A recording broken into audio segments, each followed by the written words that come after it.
sound as well, because I've got a bit of feedback, so if people could mute their microphones as well, that would be great. So Susan, are you happy to record? Great, thank you.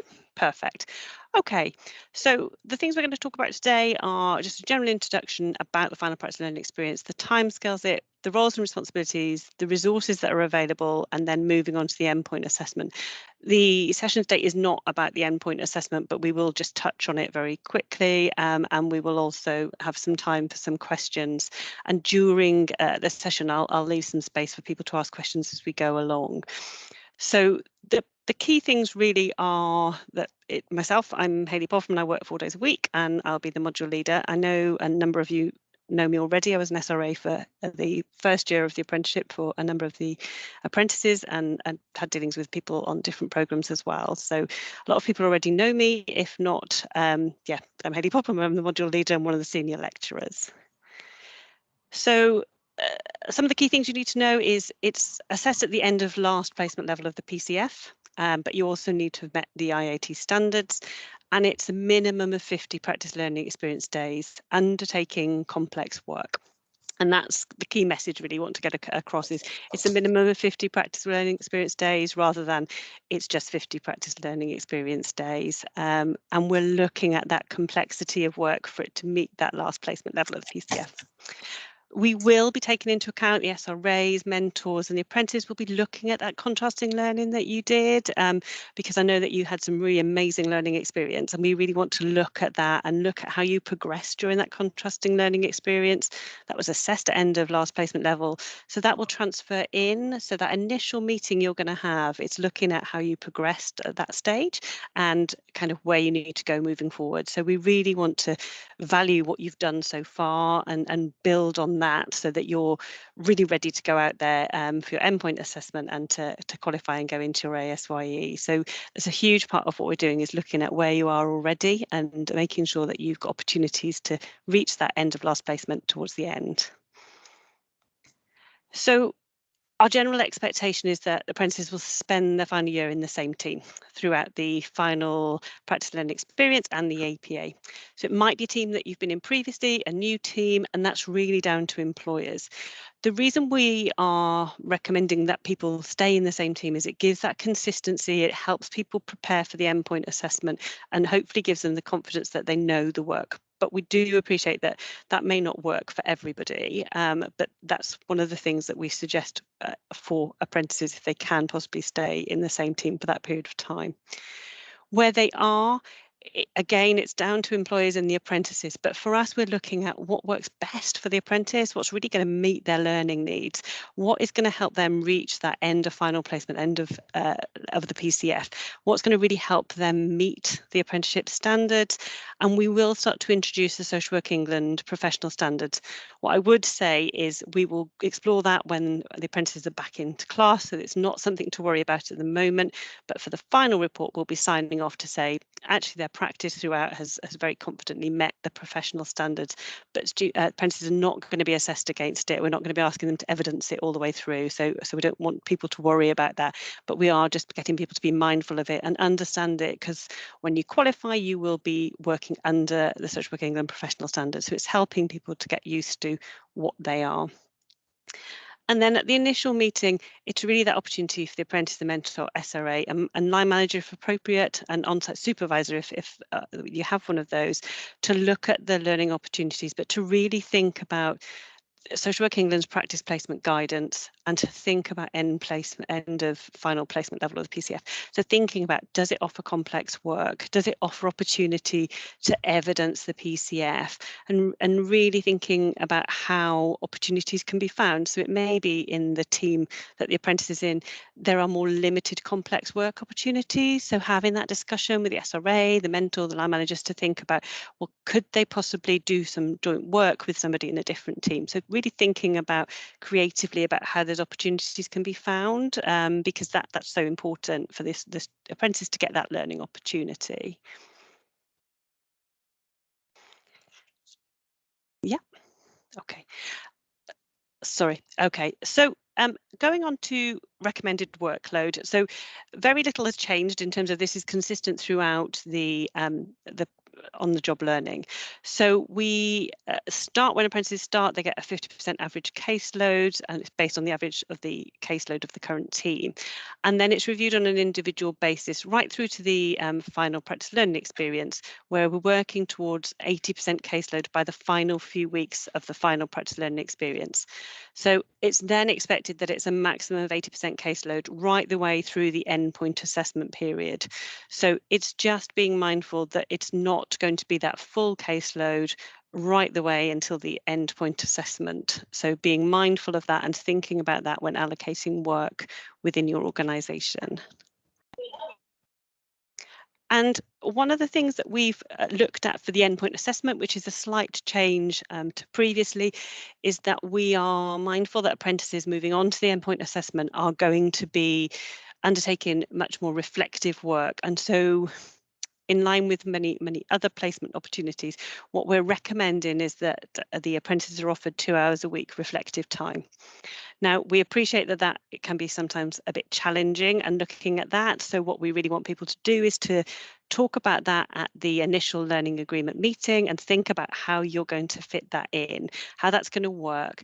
So the reflective time is really the opportunity for the apprentice to think about how far they've come. It's about them really analysing their work. And that's going to be really important to help them prepare for the endpoint assessment, because they will be doing much more detailed critical analysis for the endpoint assessment. So their reflective time can be spent for completing their critical analysis, which they're going to do for their portfolio, and it can be completing reflective logs should they want to do their reflective diaries, but it's an opportunity for them to reflect and actually have time to process what they're learning and feel much more confident about that they are ready to progress to that endpoint assessment. So discussions can then happen in supervision to look at how they've used their reflective time and how they are progressing.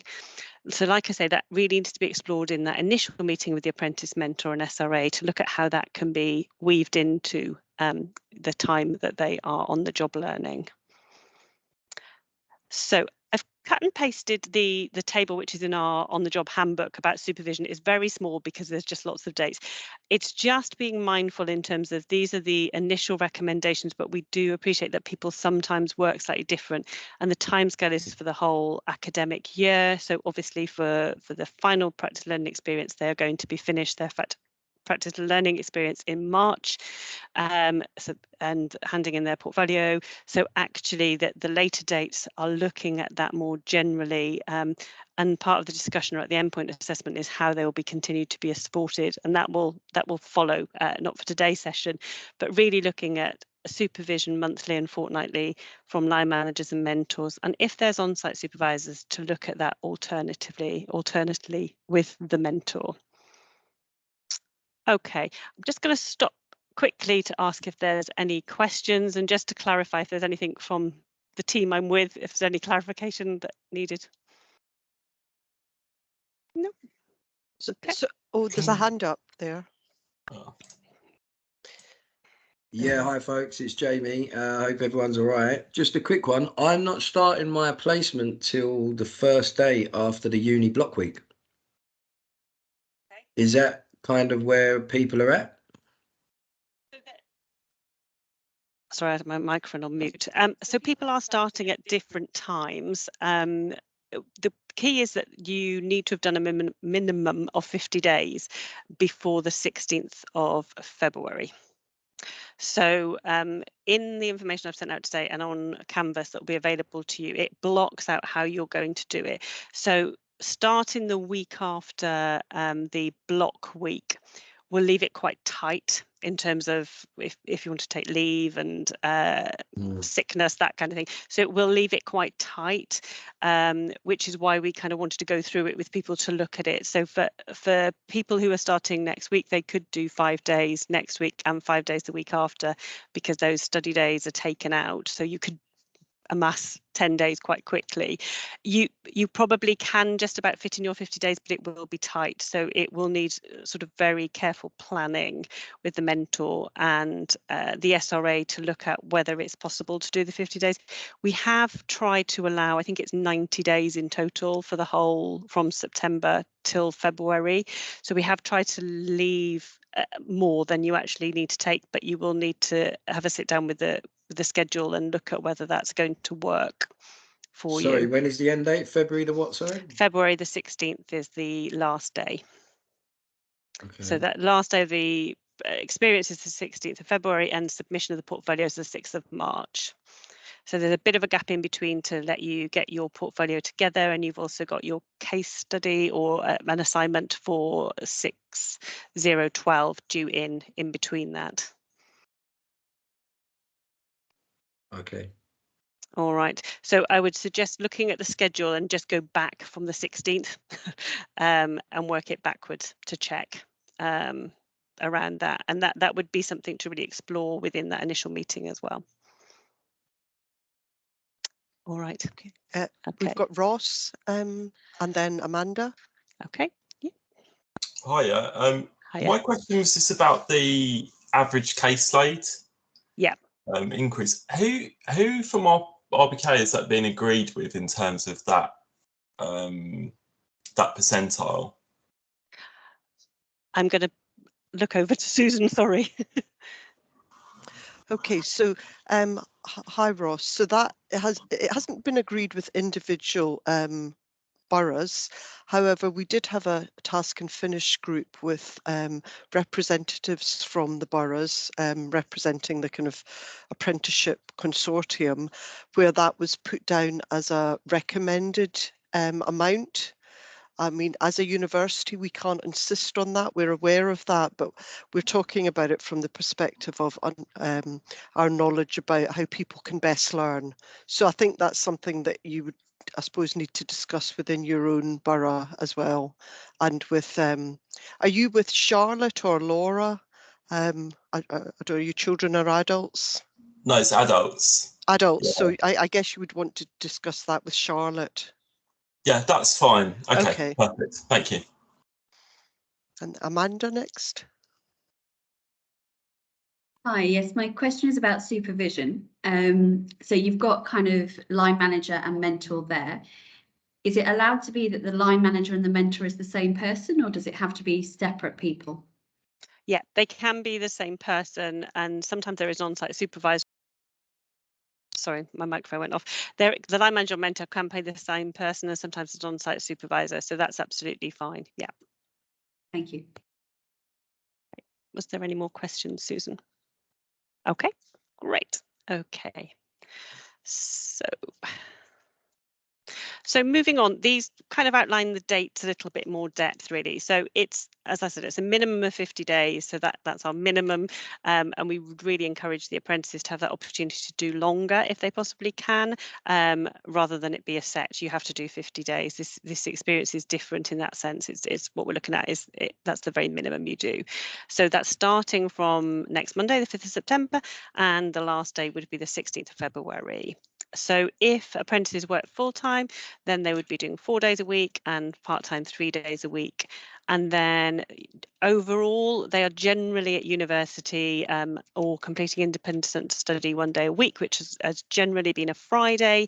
And that when they're in university, they're looking at doing the module, which is going to help them prepare for that endpoint assessment. And when they're doing the off-the-job assignments, they're still doing those while they're on their practice experience. So they are still got assignments to do while they're still on the job learning. There are some block weeks of teaching, study weeks, and they're shown here, which is the week beginning the 26th of September. So that's the first week they're back properly full in, and they're in for a full week. Then the weeks of the 20th and the 27th of February are more their study weeks for submission of their portfolio, and also for submission of the module that they're doing alongside the on-the-job learning, the SW6012.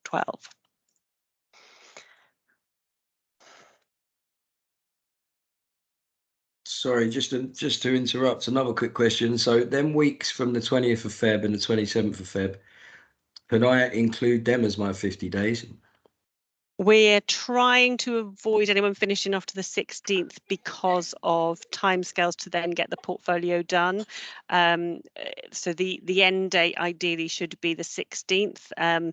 if there just is not going to be Oh, yeah, of practical course, at yeah. all, it's just in terms of timescales to then get the portfolio in, allow you time to prepare your portfolio, because the time between submission of the portfolio, the practice assessment panel and the assessment board to enable you to be able to progress to the endpoint assessment is quite tight.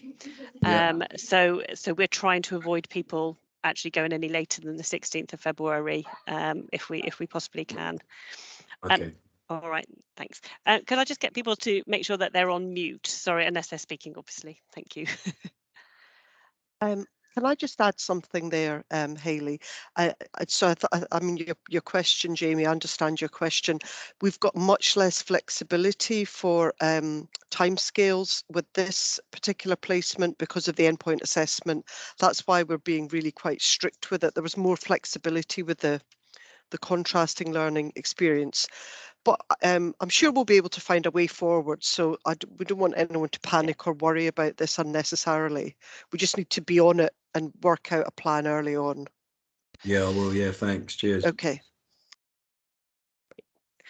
Okay, so just as a reminder, I'm hoping that all the apprentices should now be enrolled onto Canvas. We were having some issues this morning, so it has been released and it's been published, the Canvas module. So hopefully people should be able to access it. And obviously I'd sent out earlier on today, which people should have got the on-the-job handbook and all the paperwork you need, and the schedule was sent out with all the dates.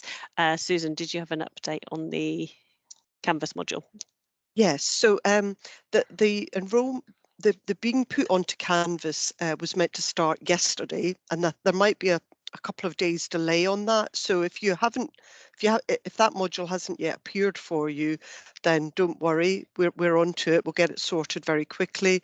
Also, those people that had late submissions for mitigating circumstances or variable submissions will be later to enrol this year because they went to the later assessment board. So there will be a few days delay for that. But Hayley has sent out all the documentation that's required for this. So, and obviously the course team will be here to answer any questions should you need them answered. Thank you. Okay, so I thought it'd be helpful just to outline some of what the key meetings that you're going to be having are and when they need to take place. So one of the first meetings you'd have is that learning agreement meeting, which you've had previously, and really that's the opportunity to kind of really go over your learning agreement, to look at your learning needs, like I said, to really focus on how you progressed from the contrasting learning experience, to look at things like reflective time, to look at caseload, to look at all of those really important things that are going to get you through this final practice learning experience, and to raise any issues that you feel may come up so that you can be really properly supported, because we all want you to get through this and really successfully achieve to get through to that endpoint assessment. So that really open, honest conversation at the start is going to be a really important way of making sure that we kind of get everybody to the endpoint at the right time for them as well. As I said earlier, it is really important to think about how you're going to meet the complex work that is needed. And again, it's having those discussions, it's being open, it's thinking creatively about how that can be managed. So we're not saying people shouldn't go here or there. What we're saying is be creative and think about how you can best meet your learning needs based on what the opportunities that are available for you are. So that's by day 10 of the final practice learning experience. That is quite a tight timescale, and we're conscious that people are very busy and trying to get meetings is quite hard. We've set these timescales, as Susan said, there is a lot less flexibility for this on the job learning, and so whilst there is some flexibility and we've allowed lots of time, what we've also tried to do is try to set really tight deadlines so that people can see how they're progressing and don't need to be panicking towards the end that they haven't got enough time left. So that's why times are set quite strictly within it, just to hopefully reassure rather than panic. So then by day 30 you'll be having a midway review meeting. Again, it's the apprentice, the mentor on-site supervisor, the SRA, the line manager if appropriate. It's about how things are going. It's looking at those learning opportunities, how you're progressing, identify any development needs, what needs to happen to get you to that end point and be a pass at the end of your placement. So for both meetings, the tripartite forms will also be completed. One of the new things in here is that if concerns around progression at this stage are raised, what we would be doing, which you have done before, is we'd have a very clear action plan, but thinking specifically about what those concerns were, so they're not just left to drift and then you get to the end and think, oh, I haven't done those. So there'd be a really clear action plan, and if a follow-up meeting was needed with the SRA, then that would also be put in place to look at how best to meet those and opportunities, those needs, and support that. And what we're asking this time for the first time, because of the endpoint assessment, is that once the learning meeting, the midway meeting has taken place, that the mentor provides some feedback to learning and development around the progression of the apprentice. Now, those conversations, as you would expect, should be really open and honest. We're not saying the apprentice should know what you're having those discussions and what's happening, but it's really important that the learning and development team know, or workforce development team know, how you're progressing, because they're going to be signing you off for that endpoint assessment at the end. So if there's other things that you need support with, then the learning development team knowing early on is going to be really key for this final placement experience. And then the 16th of February, you'll be sick of this date. I'm really sorry. By the end of it is your final, you have to have had your final review meeting. That's the last day for completion of your final learning experience and tripartite meeting 3. And it will look at your progress so far, but you at that point will have to be assessed as a pass to be able to progress to the endpoint assessment. So the SRA will be writing the assessment part of the report, but we'll obviously be having feedback from you as the apprentice, the mentor, and the on-site supervisor, if relevant, to pull together that report. But that report this year will be a pass or fail recommendation. And as I say, you have to pass that to be able to progress to that endpoint assessment pathway, gateway, that's the word. Okay, so there's lots of dates, and it must feel overwhelming, so I apologise. So these are the dates we've put in for formative work. So we are going to be asking apprentices to submit things after they've had meetings to their learning agreement. For this module, you have 2 critical analysis. One we're asking to be submitted around the midway, and then one in January, so that apprentices can have feedback on those and actually be ready to then update them and reflect on the feedback given, so they can submit them in their portfolio. And so we have set 2 different dates for those, and we're looking at allowing some time to be able to reflect on that. We've talked about the direct observation 2, so 2 direct observations, the second one being no later than the 2nd of February. The reason we've set that date is to allow time for the person doing the observation to be able to read that feedback up in order for it to be ready for the final report on the 16th. So again, with all of these dates, it's really important to know we've set them to try and get you through. But if these dates aren't achievable, what we would say to you is we just need that discussion, that ongoing discussion with the SRA, with myself as module leader, so we know, because we want you to be really aware of what impact that would have about you progressing to the endpoint assessment, so that you're really informed. So the dates are there really to support you and make sure that you get to that endpoint assessment. So whilst they're set dates, they are a way of just making sure that we can support you in getting to that endpoint assessment. Susan. Yeah, Becky has her hand up. Yeah. Yeah, just a quick one. You talk about the formative, but as with previous years, we can choose to use that or not, or do we have to use it this year?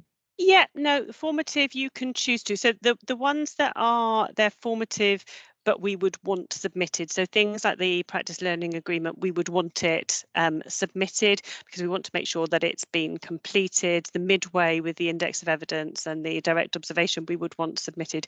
The feedback for the critical analysis is purely down to you. If you don't want to submit them, then that's absolutely your choice. Obviously, from our point of view, we would want you to have that opportunity to get some feedback, to know that if your draft was absolutely amazing, we would want to say to you it was absolutely amazing. And if there are things that we felt you could develop, we'd want to be able to share that with you so that you could develop even further. So absolutely your choice. I guess it's just really, I need to be really clear, because I don't generally submit anything. I don't absolutely have to. So if you're saying the formative is not the formative, it's required, then I need to know which ones are required. Okay. So yeah. No, that makes perfect sense. No, that does make perfect sense. Therefore, the ones that are down as formative are the learning agreement and the midway. that we don't make summative because they're not assessed at this stage. So, but we would be wanting you to submit as a minimum the learning agreement and the midway review form. But it would be your choice to submit the critical analysis for feedback. But we would want people to submit the learning agreement and midway just so that we can keep track of that. Thank you. All right. Okay. There's Yep. another few questions in Yeah, the chat. Is there any information regarding what the specifics of complexity are? From Michelle. There is a definition in the Social Work England placement guidance. It's under the definition of what a statutory placement is. So I don't know the actual wording off the top of my head, but it's under a definition of what is statutory work. So it's undertaking things where there's legal intervention. So in children's, it would be something like section 17, section 47. So it's more kind of working within the legal framework. I don't have an actual definition within this, sorry, but yeah, in the Social Work England placement guidance, it does have a definition around statutory, which is where the complexity bit comes in. That's another question. Another question, who will be doing the direct observations, the mentor or the SRA?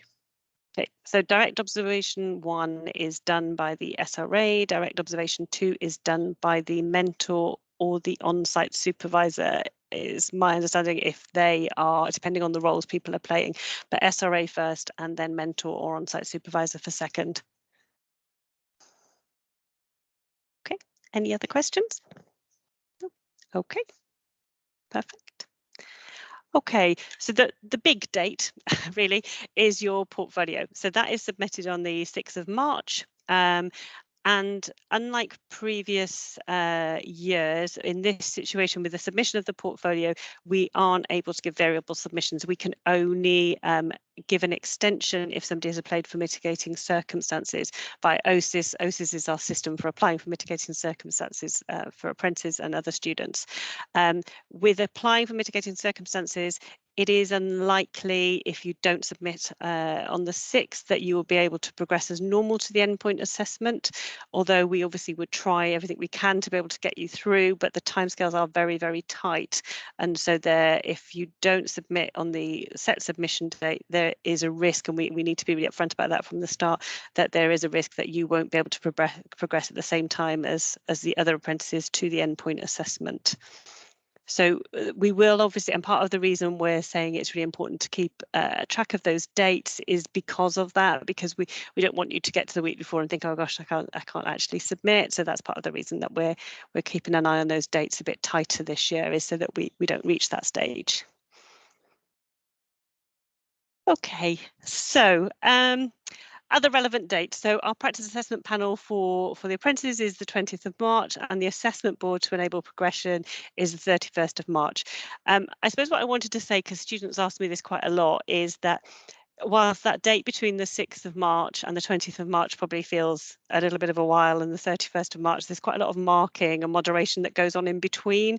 So I appreciate there is a bit of time between the 6th and the 31st, but part of that is around the assessment. Obviously the SRAs mark and the course team mark the portfolios, and then there's a moderation process as well. So some will get double marked, and then it goes to PAP, to our practice assessment panel. So I suppose just to make that clear, because I think sometimes people think, oh well, there's loads of weeks in between, but it's actually quite a tight timescale for turnaround on those. So which is why I want to put those dates in for people. Yep. Question. Okay, so I've got a question from Anne-Marie. Yeah. Do we have to evidence all the IAT standards? So within the so over the whole of the course, you are evidencing the IATs, and within within the index of evidence, you will be evidencing the IATs in the same way as you have previously. And in the final report, what you have got on the new paperwork for the final report is you've got the PCF, but you've also got a column for IATs where it will evidence the IATs. So you carry on as normal with the IATs as you had in the index of evidence, and they're being assessed, but they are a progression through the whole of the course rather than just being assessed for this. So you will have met some of them already through the course. I think Susan has. Yeah. Hi, Hayley. Sorry, it's Hiya. Marie. Hi. Hiya. Thanks for answering that last question. That's all right. You mentioned earlier some new professional standards that we'll be learning about. Yeah. Do they need to be included? Does that need to be evidenced as well? They do and they don't. So what I would say is I don't want you to panic about them. I've put them in so that when I mention them in a few weeks, you don't panic, but I don't want you to panic and think you're going to have to try and cross-reference them, because you don't have to cross-reference them. We will have a session on them within this module, and we'll talk about them. I'll introduce the SWEPs to you so you know what they are. What we really have to do is in that final report, the SRA has to sign off to say that you understand what the SWEPs are and that you're aware of what that means in practice, because they will come into force. They're not for students, but they recommend that students work within them. Is within their practice learning guidance. So we will introduce them to you in the session. We will talk them through in the session, but you absolutely don't have to cross-reference them, and that's really the key message I want to put across. The SRA has to be able to sign off that they are confident that your work meets and is appropriate for the social work England professional standards. So they will sign that off in the final report, but it is not about cross-referencing. Thank you. Is that all right? Yeah, that's great. Great. Okay, can I just add something about the IATEs, so the apprenticeship standards? So I suppose just to also reassure you, we have mapped the apprenticeship standards across all of the modules on the course, the on the job and the off the job.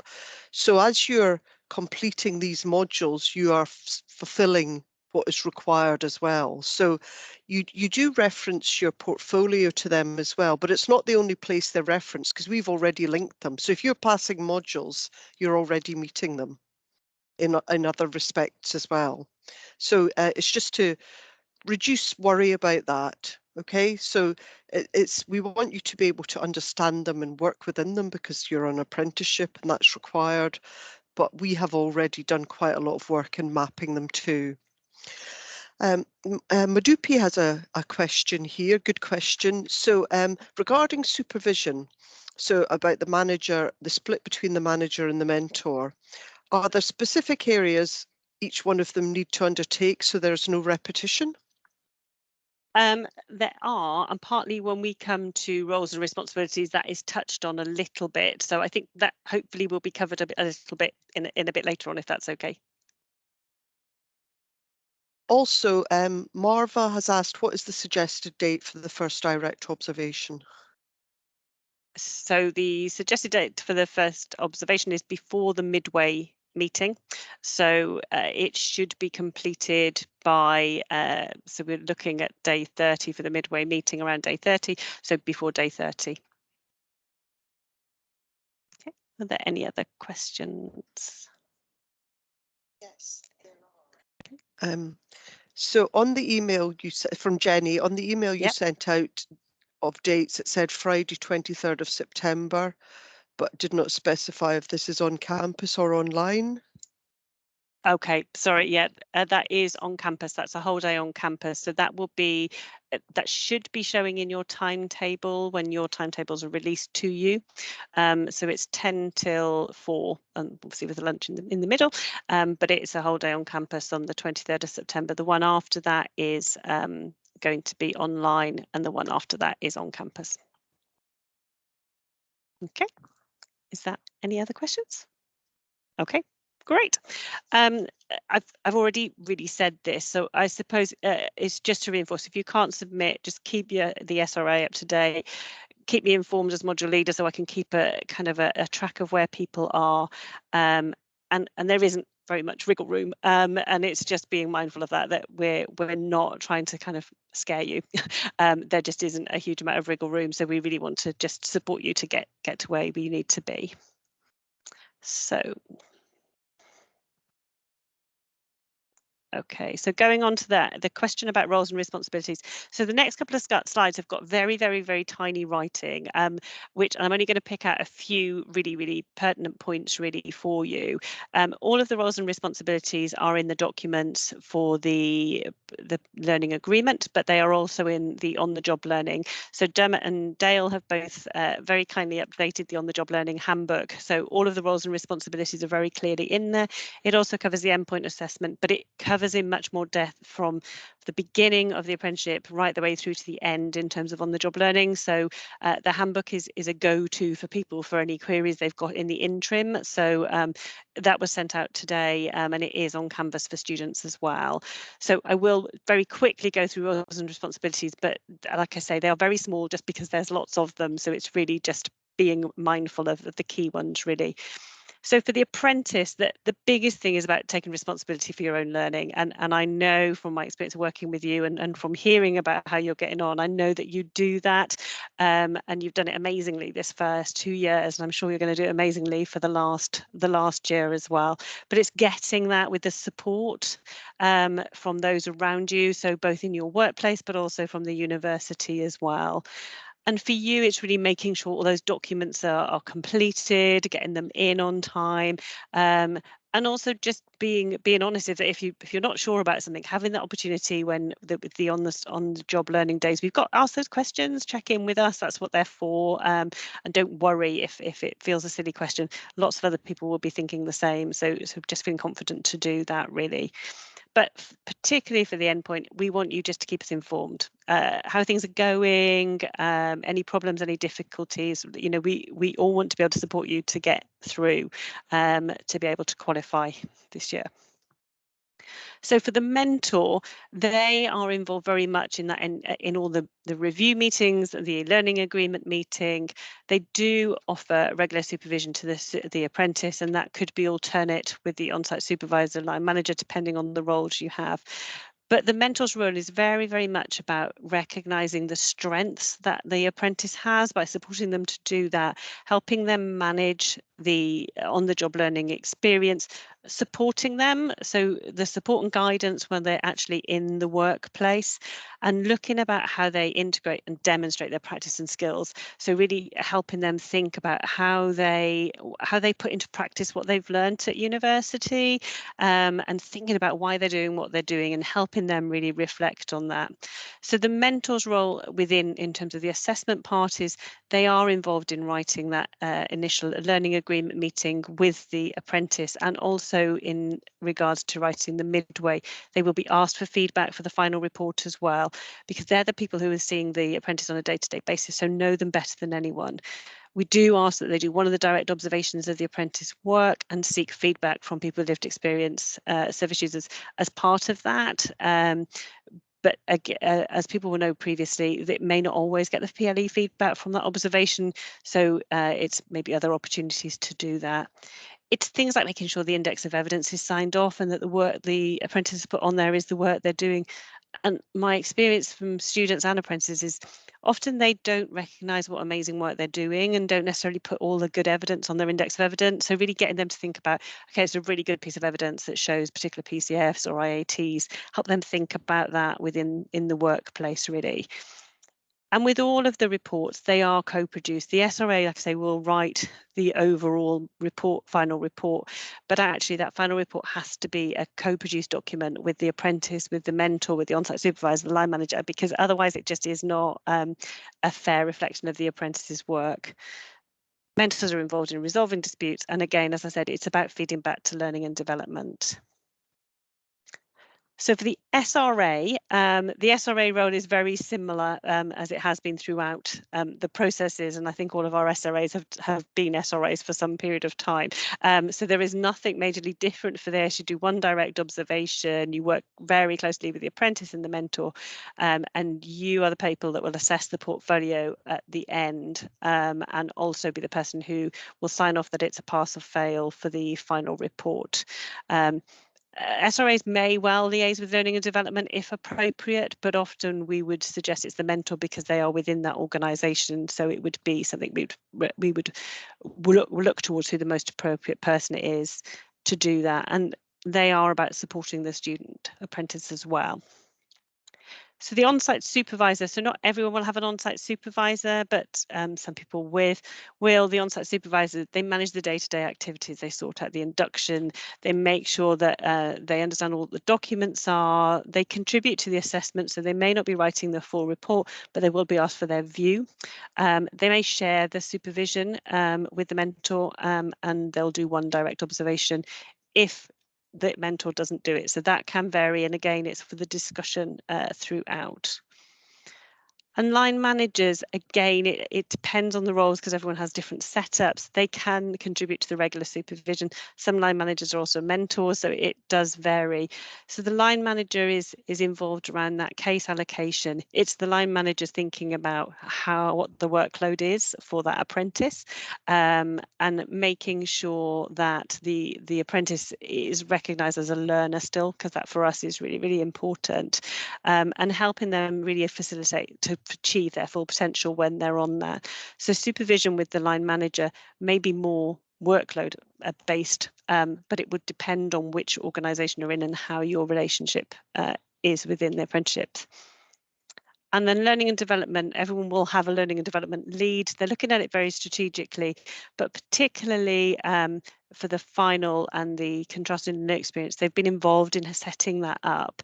And they would need to be made aware if there's areas of concern about progression, or actually if the learning opportunities being provided don't meet the learning needs of the apprentice. It may be looking at possibly trying to find alternative learning opportunities, and so learning and development would be involved in that stage.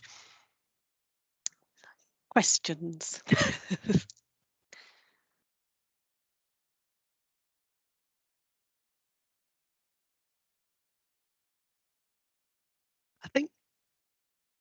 I think you stunned everyone into silence. I know. Hayley.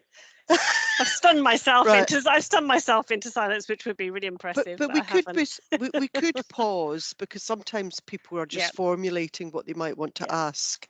So we could just pause to allow you to draw breath freely as well. To breathe. Yeah. Going to get my drink. So any questions, pop them in the chat, or as Michelle says, words fail us. Oh dear. I mean, I suppose it's also useful if things have been said as we've gone along. Is there anything that people didn't feel was clear? I'm not saying that Hayley has said it unclearly. She hasn't. But I'm just wondering. Yeah. So Madupi saying it's like year one again. Okay. It feels it's breaking into another year. Madupi, I get that. But it's going to be short this final training period. So, I mean, you'll be kind of done by early March before you progress on. So it's kind of the last push into this till we get to the endpoint assessment. So I don't think there are any other questions. Oh, yes, Tom. I have some questions about the EPA. But my assumption is it's best to ask that at the end of the presentation. Yes, let's do that. Let's let Hayley finish off her bit, and then we can do that. Thank you. Right. Okay, so I hope the next bit will reassure rather than freak you out a little bit more. So in terms of the final portfolio, it is very similar to what you've done before. So there aren't any big nasty surprises. It's not completely different. It's very, very similar. And when you look at Canvas for the apprentices, it's a lot of it is very, very similar. The format we've tried to keep the same as you've had for your contrasting learning experience. The forms we've tried to keep the same, although we've had to make some changes to reflect it's an endpoint. But there shouldn't be anything that's a big nasty surprise, although there are some new things, but hopefully they're not scary things at all. So sorry, my computer's not moving. There we go. Okay, so what goes into the portfolio is a confidentiality statement. That's the same as you've done before. Your final practice learning experience agreement, a midway review form, 2 records of assessed direct observations. The difference with these is they have to show capable practice at end of final last placement level. You'll be doing 2 critical analyses of practice, which are 1,500 words each. 2 feedbacks from people with lived experience, an index of evidence, feedback from professionals. We're using the same form as you've used before to get feedback from professionals and peers. It's not from your SRA, your line manager, or your mentor, so anyone involved already. It's from others. So, but it's the same form as you've used before. So hopefully that will reassure you. The final report, it will be signed off as a pass or fail, and it's showing that you've met fully capable practice of PCF end of last placement. So you are looking at it in terms of the apprenticeship standards and Social Work England professional standards, which we will be signing off at the end. And the new document we've introduced is something called an attendance record, and it's really a way to help you track how many days you've done so that you can feel confident. It's a cumulative form which you add in how many days you've done a week, and it shows how many days you've done over the period of the learning experience. It is literally a case of adding in the days and signing it. So nothing too scary at all with that one. So very, very similar to what you've done before. We will have a session when you're in on the 23rd of September around the critical analyses, and I suppose just to reassure you, we will go into it in much more detail. The key thing you need to know is they're 1,500 words each. They're cross-reference the PCF and IATs, which you've done previously with your critical reflections. There's a different focus. I'm calling them A and B just because it doesn't matter which way you submit them if you submit them for formative feedback. So A is a focus on undertaking an assessment and risk management. And then B, you can choose one of the following areas to write about. So it could be around legislation, policy, procedures, and the impact on working with people with lived experience. It could be around multi-professional working, team working, or it could be about anti-discriminatory practice. So you choose one of those areas for B. But the first one needs to be around assessment and risk management. It doesn't matter which order you do them in, like I say, for formative and when you submit. So if you think, well, actually, I'm going to be doing more assessment towards the end of the placement, that's absolutely fine. You can do that one later on. So for that, we ask the mentor on-site supervisor to sign just to confirm that it is work that you've undertaken. And like I say, we will have much more detailed session looking at critical analysis, what that means, what it needs to look like when we are in all together on the 23rd of September. It is on Canvas, this information. It tells you what the assessment criteria are. It's all under the assignment, so you can go and have a look if you wanted to, but we will go in that in much more depth. So just as a starting point, so if you wanted to think about it, they're the areas you're going to be covering. So what's new in the portfolio? There's not a huge amount new. The final practice learning agreement combines the mentoring agreement and learning agreement as one document, so they're not separate documents. All the information is in one. The midway and final review forms are all attached to the learning agreement form, so it's one big form, and the attendance record, which, like I say, just records your number of days. What's new, and I've touched as we've gone along, is the midway asks about satisfactory or progress raising concerns. So if there's progress raising concerns, you'll have an action plan and a review meeting will be arranged. Mentors feedback to learning and development, which is new around progression. Apprentices have to pass the final practice learning experience to progress to the endpoint assessment, and we'll introduce social working and professional standards. But like I say, you don't need to worry about those for now. Any questions about those before I go on to resources?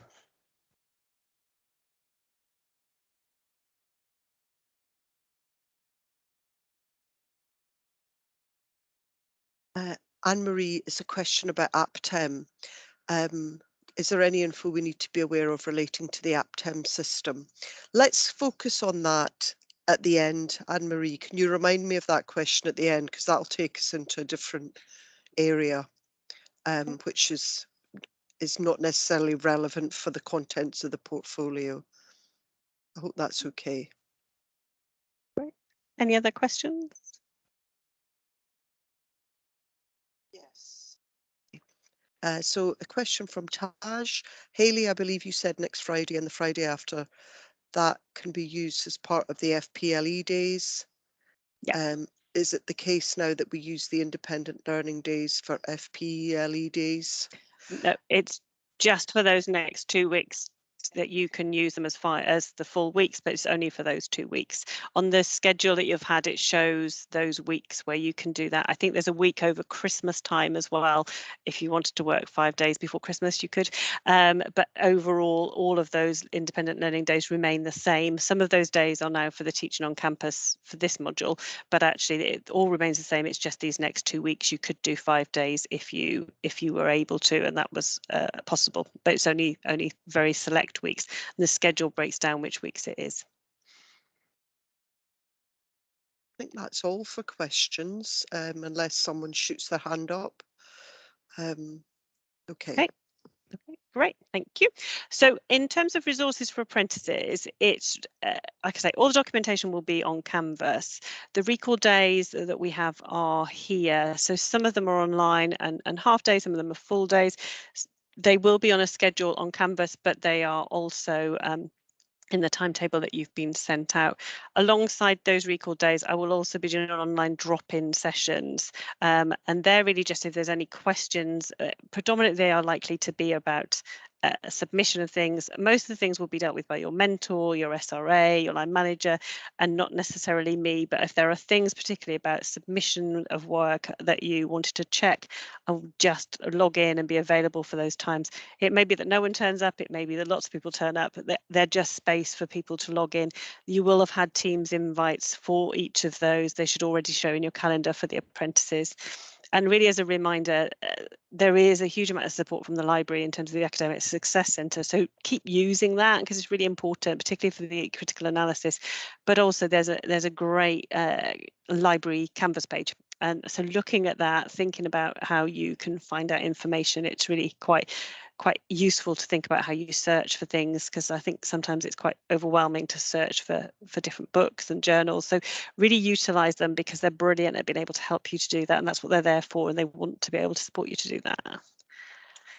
Can I just ask a question on behalf of Louise? Yes. And I suppose it's about terminology, because this is this will be a phrase that's not apprentices haven't come across. The recall days. So you're calling yes. the recall days. Do you want to just explain that? Sorry, yeah, no, that's absolutely fine. And yes, absolutely, they are much more placement related from the BA and Masters. So you're absolutely right to ask. So recall days are when you're recalled from your practice learning to the university. So they are teaching days really. So because some of them are online and some of them are face to face, generally in practice learning they're called recall days, but I appreciate that's something you wouldn't have had before, so thank you for clarifying. But they're teaching days, so this one is online, next one on campus, and then online, and then on campus. Okay, any other questions? Okay, yep, okay, did you? No, okay. Dermot, can I call on you to in terms of resource and support for mentors on-site supervisors, just about what's available, because I know it's been available all the way along, but also what's available and what they can access. Yeah, it's a very positive spin to say it's been available all the way along. There has been points where it might have been a bit better.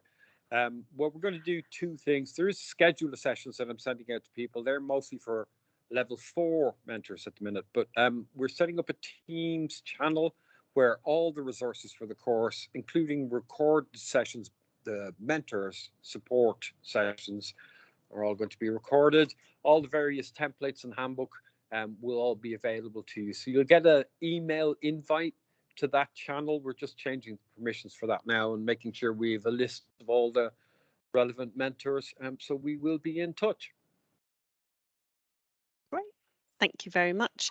And I suppose that feeds into, I know I'd put a link for people to forms in terms of confirming mentors. I appreciate that individual SRAs will find out, but if people haven't completed the list of where apprentices are on placement, it's a helpful way. If we've got all the list of the mentors in one place, we can then make sure that people are added to that Teams channel and get all the information they need. So anything outstanding, the forms link I resent earlier on as well for L&D. I think Susan's got a question. Well, I doubt Susan has a question, but actually Jamie has a question. Okay, Jamie, yeah. Yeah, just a quick one. Can I just confirm that the FPLE agreement and review template, that has got the learning agreement The FPLE agreement and the review template all on the same thing, or is the learning agreement a separate document? No, it's all as one document this time. So you've got the FPLE learning agreement, which it mirrors the mentoring agreement. So it's one agreement that you do at the start, then it's got the midway review form, and then it's got the final report all in one big document. Okay, so that is the Bible. Yeah, okay. that's what you need to finish. You need to get all that done. Yeah, so yeah, no, that's what you need to use. Thanks. All right, no worries. Okay, perfect. Sorry, every time I come out, it stops me moving on. So one of the questions was about the endpoint assessment, and I'm going to pass over to Susan, even though I haven't told her that I'm passing over to her, to kind of just update about the endpoint assessment, just in terms of what people might need to know at this point about the endpoint assessment, and I suppose any questions specifically about it, and that may feed into AppTem as well, possibly. I don't know. It may not. Okay. Yeah. So the endpoint assessment. Basically, the way the apprenticeship is structured is that you have 30 months. It's a 36-month long program, and you have 30 months that is focused on what's called the training period, which ends basically at the end of March. But I mean, that also includes the period when we have to mark your work, etc. And then you move on to the endpoint assessment at that point. Now, that's why Hayley's been emphasising so much the kind of lack of wiggle room for getting things done, because an apprenticeship basically has a shelf life, and I mean, we really need to get you. We're determined that you will be getting to this endpoint assessment. I just want to say, for, well, all the apprentices will know what they've achieved over the last 2 years, but for all the other colleagues from the boroughs here, all, and also the Jewish Care, don't forget you. All of our apprentices have progressed, which is really, really impressive for a course. So they've all worked really hard. It's very demanding, and they've all progressed. And we really don't want that to change for the endpoint assessment. So we're all working really hard to kind of really focus on apprentices' success. So that's really, really crucial. So when we get to the when you've handed in your portfolio and you've done your one other off the job module, which you'll be finding out about when you get back to university, and you've done the assessment for that, you've really done most of what you need to have done to get to that endpoint assessment. There is the requirement that everyone has their maths and English at that point. Thanks for the reminder, Marva. And we also need to check that you've done all your off the job hours. So that's why we ask you to keep learning logs, because you need to have a certain amount of hours on apprenticeship to qualify to be eligible for that. And we also need to just get the employers to sign you off as supporting you onto the endpoint assessment. And that's really why Hayley has talked about the need for the mentors and line managers or whatever to work closely with their L&D leads to ensure that we're supporting apprentices as they kind of basically deal with this really tough final 6 months. But we have got a lot of supports in place when we get to the endpoint assessment.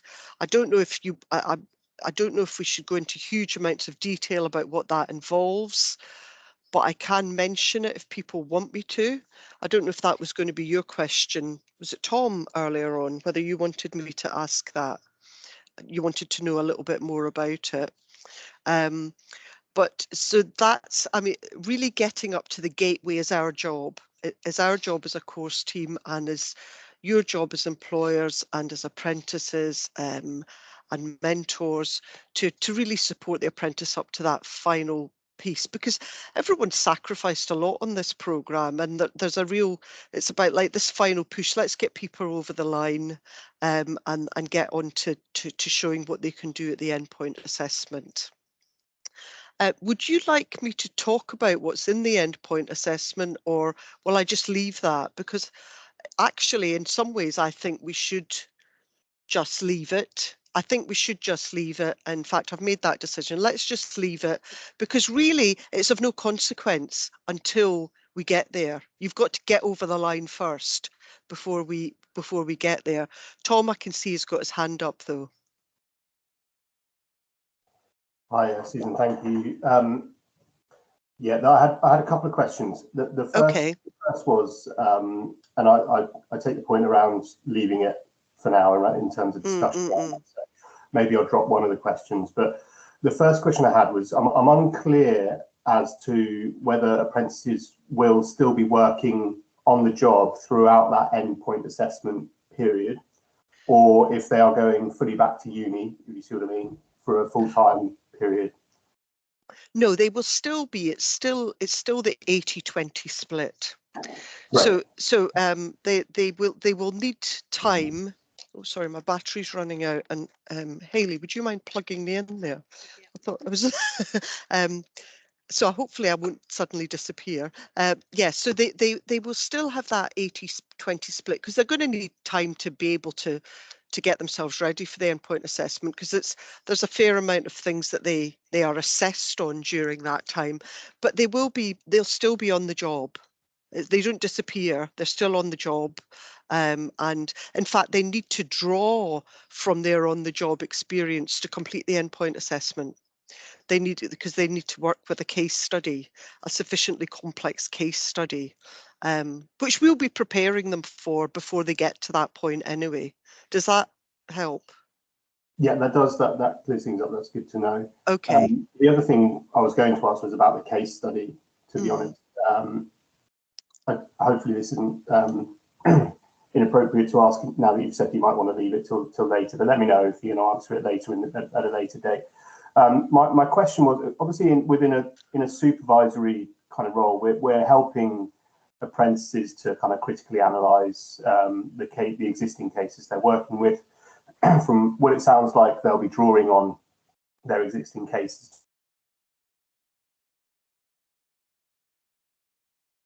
Sorry, I missed. I think you broke up a little bit there, Tom. Could you say that again, please? Sorry. From what I understand, when the apprentices are writing their case study, they'll be drawing on real but anonymised cases from the case that they're working with.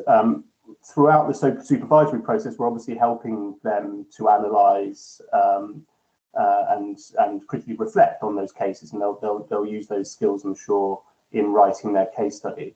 When it comes to the actual case study itself, is the expectation that mentors need to step back completely and allow apprentices to write that completely individually, or apprentices allowed to approach their mentors to ask for guidance and advice and suggestions as to what types of research they might look at, areas of practice they might consider, that kind of thing? My understanding is they would still have an ongoing relationship with their mentor and could seek advice. In fact, employers are supposed to assist the apprentice with finding a case study. But I suppose it's about the rather than telling them, it's the showing them how to do it, or enabling, as you suggested, those discussions.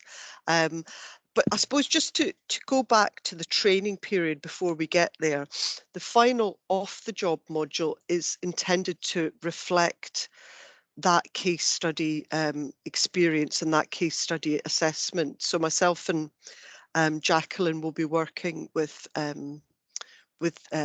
apprentices, sorry that are on the call, I don't like to talk about you in the third person, to basically have a case study that will be reflective of the case study that they will finally work on.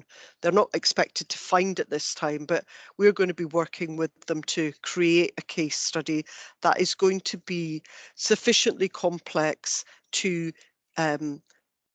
give them enough practice so that when they come to the endpoint assessment, they'll feel equipped. Apprentices, you will feel equipped. That is our aim, to be able to tackle that with a fair amount of confidence. So yes, I mean, I think it's not intended that we pull support from apprentices and just say, right, get on with it. But it's I suppose the main division between us kind of assessing as SRAs and as course team assessing apprentices during the training period, that ends because it's the endpoint assessment is more independent, but we would expect mentors to still be involved and be supportive. Yeah. Great stuff. Thank you very much. Okay. I don't think I won't say any more about the detail of the endpoint assessment yet, because we will come to that when we start the first off-the-job module when you come in for your block week. Okay, Jamie, I can see your hands up. Sorry guys, last one for me. I missed some of that last bit. What kind of dates is it for the EPA? Is it like July, August, or is it June, or like it will what start kind of in month? April. It will start in April, and hopefully you will be finished, I think, but at some point in August. Okay. All right. Thanks. Yeah. Anything else that I can? Anyway, so I'm just looking at my colleagues as well. Is there anything else I should have mentioned about this at this stage? Okay, I'm going to stop now and go back to Hayley. Okay. Okay. Okay. So, I guess just a summary. So there is lots of time available to complete the 50 days. It doesn't feel like that. I'm sure after you've just listened to me, it probably feels like you've got to rush everything. There is a lot of time. You've got something like 90 days to complete 50. So there is plenty of time. The 50 days, and for me, this is the bit that I really want to get across to you. It's a minimum, not a maximum. This is your real opportunity as apprentices to learn, to reflect, to really get ready to qualify as a practitioner and to get out there and practice as a social worker. So I think it's a really, really important time to really get your learning opportunities, to really try things that you maybe not feel confident with, and to really embrace the learning that it's going to offer, and to be supported to do that by the mentors, line managers and on-site supervisors, to kind of offer those opportunities to do things that maybe you wouldn't normally in your everyday work, but you may well do as soon as you qualify. So really just trying to grasp those learning opportunities and learn as much as you can, while still having time to reflect and apply those theories and models and all of the other parts that you need to as well. Having said there's lots of time, as I've said all the way through, the timescales are more rigid and they are kind of tighter timescales. The biggest one is the 6th of March, really. That's the one that we kind of really need to stick to more than anything to delay you moving forward into the EPA. And we will do everything we can to support you all along the way, and work with everybody involved to make sure that that can happen. It doesn't mean that you won't be able to progress to EPA. It just means your timescales might be different to someone else. But we really want to try and get everyone through at the same time if we can for you, because it is really important that you feel supported by your peers, because you've all been together for the whole of the course. And from me, really, I suppose just to say I'm really looking forward to working with you all. I know I'm going to be looking after Carol's apprentices while she's off for a couple of months, and I'm looking forward to working with you over the next few months as well, and looking forward to working with you on the module. It feels a lot, I get that. It's very achievable, and as Susan said, you've all done amazingly up until that point, and that's everybody involved in the relationship, regardless of whether that's the mentors, the on-site supervisors, the managers, the team here and the SRAs. It's a new experience for us all. We're all learning together, and I think that's the real beauty of the apprenticeship, is that we are all learning together, and we will continue to do that moving forward. But I'm really excited to work with you, and looking forward to the next few months with you. So thank you, and any questions?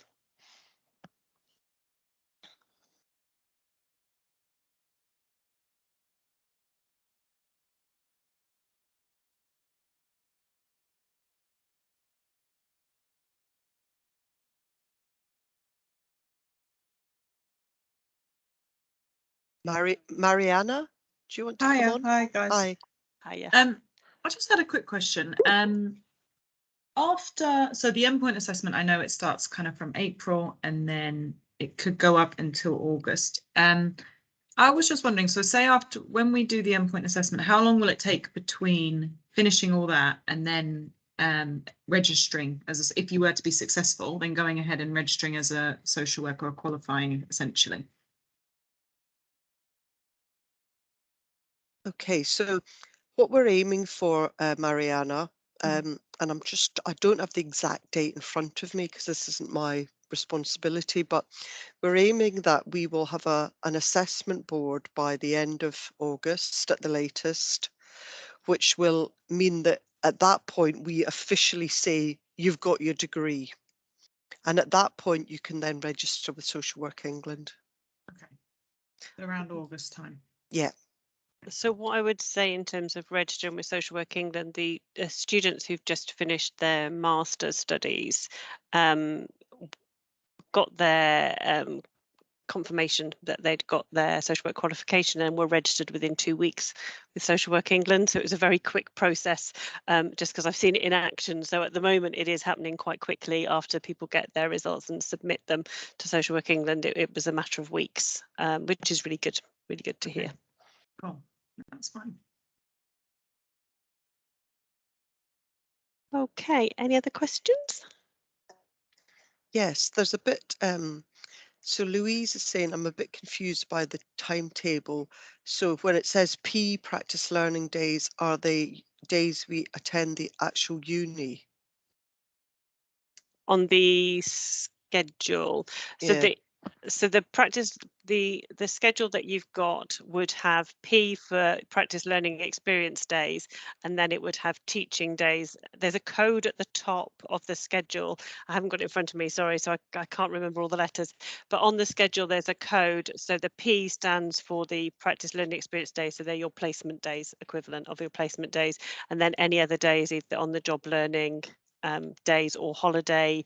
There's bank holidays in there as well. So the practice learning days are you're counting towards your 50 days. Sorry, I don't have the schedule in front of me to look at what the codes are. Sorry, does that answer the question? No, sorry. So does that mean that we actually go on the Friday, if it's a P there, that we are in work? So for the first 2 weeks on the schedule, you can do 5 days as part of your practice learning experience. For the rest of it, it's generally all 4 days as Ps, and then 1 is your independent study or university day. But there are 2 weeks at the beginning where you could do 5-day weeks. And if we're not doing your practice learning experience. Yeah, so if we're not doing the 5 days, we do 4 days at work, and then on the Fridays we can use that for, I don't know, paperwork, reading, whatever. Well, I mean, ideally you're doing the 5 days, or you could use it for your studying, or it could be that you take that as your annual leave. If you need to take annual leave, you could book annual leave on that day. We've tried to give those 2 weeks at the beginning to allow you to do 5 days so that people, if they're worried about it, can get those done. But yeah, anything that's got a P or whatever the letters are, that's your practice experience days. Now you may find that some weeks you might have 4 days you're supposed to do, but you're only going to do 2. It's fine, because on the attendance record what you're going to be showing is the actual days you've done. So when you write them on the attendance record, you're going to be showing how many days you've done. So if you have only done 2 in 1 week, but you could have done 4, you're just going to be writing that on the form. Okay. Thank you. That's all right. I think it's useful to acknowledge, as some people have commented on the chat, that you've been given an awful lot of information here, and it's like, I suppose it's an information dump, which is, I suppose, necessary. People do want to be given the information. It's hard to process all at once. So please do look at the on-the-job learning handbook that Hayley has sent out. The SRAs will be working alongside you and the apprentices as we go through this, and you can always contact us. I've put my own email in there, and you can contact Hayley, who sent you information. You can contact anyone in the course team. You can contact Dermot as well. So please, I mean, this isn't the end of the information, or and obviously when you're dealing with a big cohort where there's lots of different possibilities, things need to get checked out, and we understand that. So please do get in touch. Okay. Great. Okay. Any final questions? If not, I will let people have the rest of their Friday afternoon back. And as Susan said, it's fine to come back and ask questions because it's a lot of information to take in. And now you've got all the paperwork, hopefully you can have a look through, look at the schedule, start to plan how you're going to fit in those 50 days and what that looks like, and be able to manage that, and then have those conversations with your SRA, your mentors, to look at how best you're going to be able to achieve that, because you know, you will achieve it, so it's about how best to do that. We've got a question, Hayley. You're not getting away yet. Okay. All right. Right, so we've got let's see, Charanjib. Hi, just a quick, you've gone through the slides very, very quickly. Is it possible to have a copy of these slides as well? Yes, it is. I will send them out on the email I sent out earlier. Were you on one of the emails that came out earlier? I was sent, no, it was sent to Lisa Hewitt, but Lisa Hewitt asked me to attend this meeting, but I've just sent you an email with my email address, so perfect. Thank you. Perfect. Yeah, no, absolutely. My plan was to send out the slides after the session to everybody that had kind of been invited that I emailed earlier with the handbooks, but I'm conscious that some people may not have been on that list because the information is only from what I've got from different people. So if anybody wasn't on that list, if they email me and let me know, I can add them to that list for future kind of information that you might need. Thank you. No worries. I'm thinking about Apptem. Oh yes, and I know they're Anne-Marie's just commenting, great that there are lots of drop-in sessions. So thanks for that, Anne-Marie. So do you want to come on, Anne-Marie, and just ask about Apptem? Yeah, hi, thanks, Susan. Hi. It was really just to find out, do we have to upload our work onto it? How does Yes, it work? well, so what I've been, I know, because I know you have to upload all your work on Canvas. So that's one thing. And Apptem is our apprenticeship software system. And the reason that we have it is not to just give you extra things to do. Obviously, we'd like to avoid that, is because it keeps a record of all of the apprenticeship standards that you've met and the off-the-job hours. And so it's our way of being able to show that we as a programme are meeting the funding regulations with the Education Skills and Funding Agency, which is a necessary part of an apprenticeship and how it gets funded. So that's the reason behind it. So it's a kind of a necessary thing that we have to do that doesn't necessarily add anything to your learning, but nonetheless it's still necessary. So when it comes to completing assignments, you're going to have 3 assignments for this final training part. You're going to have the portfolio, and then you're also going to have the case study that you'll do with Jacqueline and I's module, and there'll be a short presentation on that module as well. So what I will be suggesting is that you just upload a note to Apptem saying that you've completed these and submitted them on Canvas. And that's fine. It's my job to then go in and approve that. So that's, but I'll remind you about that as you're going along. It's been tricky for your year because you come to Apptem late. Because of that. So that's what I'm going to be suggesting for this coming year. I mean, you can upload your whole portfolio if you want to, but we'll read it on Canvas. We won't read it on Apptem. We'll just tick it off as received on Apptem. Does that help, Anne-Marie? Yeah, no, that's great. And is there anything further that we need to be doing on Apptem to evidence our that we're meeting the standards? Is there anything further we need to be? Good question. So yes, you need to be uploading your learning logs that cover the independent study days, because they're adding up towards your off-the-job hours. And I was going to be coming on to that when I met up with you. But seeing as you've asked, that's so if you just keep a learning log of the days that you're doing your independent study and roughly what you're covering and how that kind of links into the apprenticeship, and then you just upload that to Apptem with a record of how much time you've spent on that. That would be helpful as well. Thanks. Thank you. Okay. And of course, sorry, I forgot this. You've always, whenever you have like a tripartite review, they happen on Apptem now. So as soon as you've had it and it's available, you go in and sign it as well. Okay. Thanks. That's really helpful, Susan. Okay. Thanks, Anne-Marie.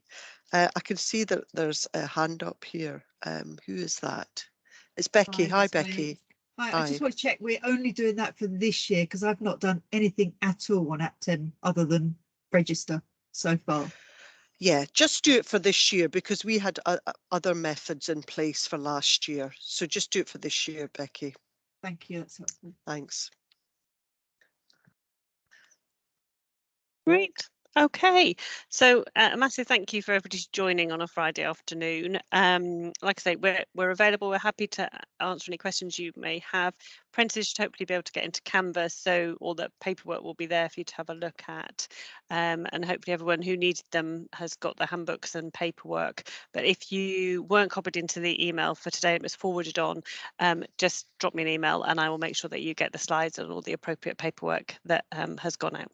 So great to see you all and look forward to working with you over the next year. Take care. Bye-bye. Just to say that Dale put in the chat she's going to stay on the call to talk to her apprentices. Okay. Yeah. Okay, Bye. perfect. Thank you. Okay, great. Thank you. Bye, everyone. Lovely to see you. Thank you. Bye. Bye-bye. Thank you. Have a good weekend. Bye.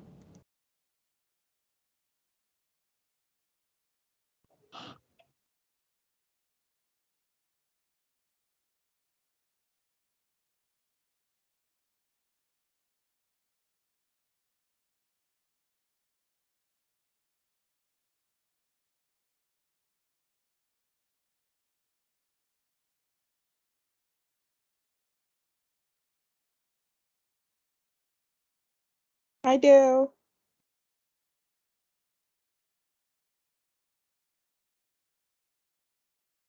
Hi, Dale. GP. Hi, guys. Sorry, I'm changing my device so that you have a better view of me. Give me 10 years younger. How are you? Good.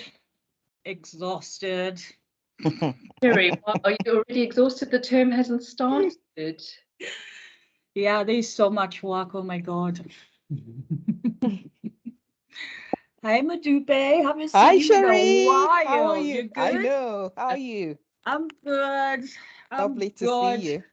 Yeah, likewise. I'm actually planning on taking a bit like a annual leave before we start uni.